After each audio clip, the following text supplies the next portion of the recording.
വിഴിഞ്ഞം ഈ വർഷത്തെ മൂന്നാമത്തെ സ്രാവ് വരെയാണ്. വറീതടുമ ചേട്ടനാണെന്നറിയില്ല കേട്ടോ, ആരാണെന്നറിയില്ല. സ്രാവുമായിട്ട് വെള്ളം വന്നിട്ടുണ്ട് കേട്ടോ. 29 ജനുവരി 29 വറീതടുമ ചേട്ടൻ്റെ വള്ളം തന്നെയാണ് കേട്ടോ.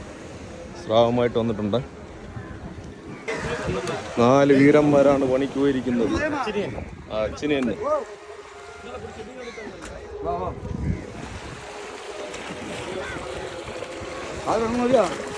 അച്ചിന് സ്രാവാണ്. വറീതടുമേട്ട എന്ത് ഈ വർഷത്തെ ആദ്യത്തെ സ്രാവല്ലേ? കഴിഞ്ഞ വർഷം എത്ര 3 എണ്ണം ഉണ്ടായിരുന്നല്ലേ? കഴിഞ്ഞ വർഷം 3 എണ്ണമാണ് നമ്മുടെ വറീതടുമ ചേട്ടൻ ഉണ്ടായിരുന്നത്. അച്ചിന് സ്രാവ് നാണ്ട കിടക്കുന്നത്.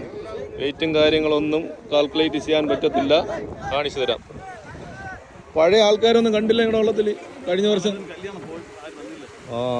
കഴിഞ്ഞ വർഷം സ്രാവുണ്ടോ നമ്മുടെ വറീതടുമ ചേട്ടൻ്റെ കൂടെ പോയി ആരും ഇവിടെ ഇല്ല കേട്ടോ. സ്രാവ് അച്ചിന് സ്രാവ് തന്നെയല്ലേ ഇത്? അച്ചിന് സ്രാവ് തന്നെ. സാധാരണ നമ്മുടെ വള്ളക്കാർ സ്രാവ് കൊണ്ടുവരുന്നത് ക്രോസ് ആയിട്ടാണ് കൊണ്ടുവരുന്നത്. ഇതുവരെ സ്ട്രെയിറ്റ് ആയിട്ടാണ് കൊണ്ടിട്ടിരിക്കുന്നത് കേട്ടോ.